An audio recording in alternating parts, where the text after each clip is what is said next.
Good morning, children. Let's continue the second chapter. So the king was asking question to the hermit, and he was without answering. He was terribly tired. The hermit continued digging without answering the king's question. He looked terribly tired. The king said, "You look tired. Can I help you?" And took the spade from him and started digging. After he had dug two beds, the king repeated his questions. The hermit gave no answer. The king went on digging. The sun was shrinking behind the tree. It was the sunset time. Suddenly they heard footsteps. Someone is walking around, so they heard the footsteps. Someone was running towards the hermit's hut. He was bleeding from a large wound in his stomach. As you can see, he is the stranger. He ran towards hermit's hut, and he got large and deep wound in his stomach. He fainted and fell on the ground. When he reached the hermit and the king, when he reached near to the king and hermit, he fainted and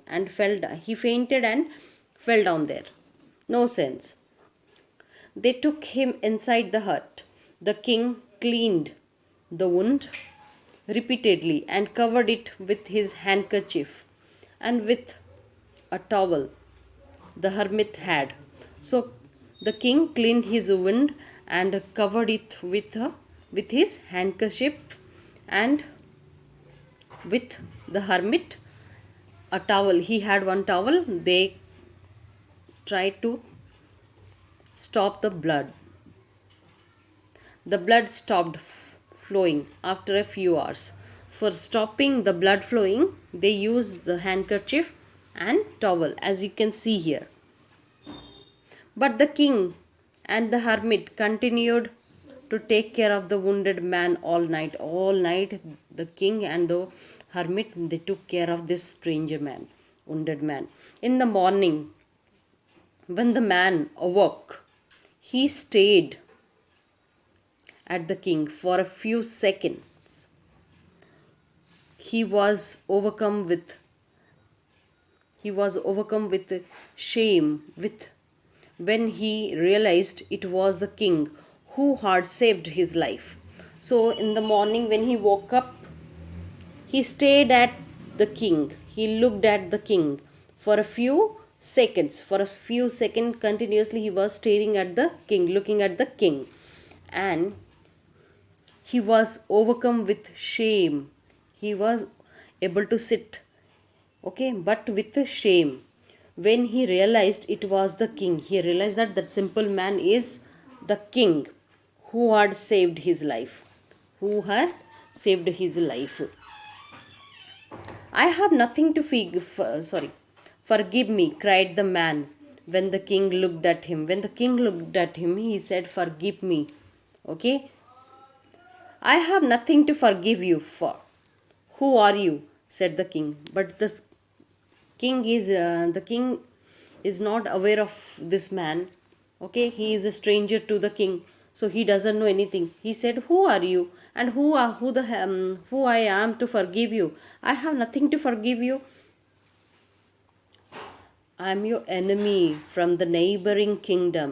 He said, "I am your enemy from the neighboring kingdom, another kingdom, who had sworn to kill you because you had killed my brother in a battle." Who came to kill you? I came here to kill you because in a battle you killed my brother. So I came to take revenge. When I heard that you were coming to meet the hermit in disguise, he said, when I heard that you are coming to meet hermit not as a king, as a common man, you disguised means you changed your appearance and you came as a common man. I heard that. I followed you so that I could kill you. I followed after you so that I could kill you.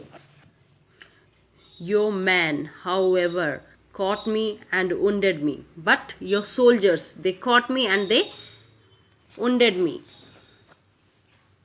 How can I thank you for saving my life? How can I think that you are going to save my life? I came to kill you and you saved me. If you had not dressed my wound and looked after me, I would have bled to death.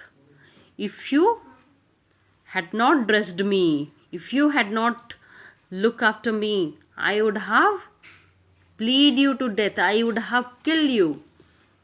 From this day onwards, I will serve you as your most faithful servant and will ask my son to support you. Forgive me.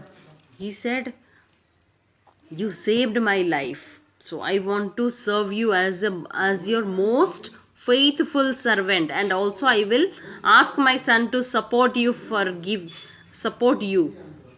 Please forgive me.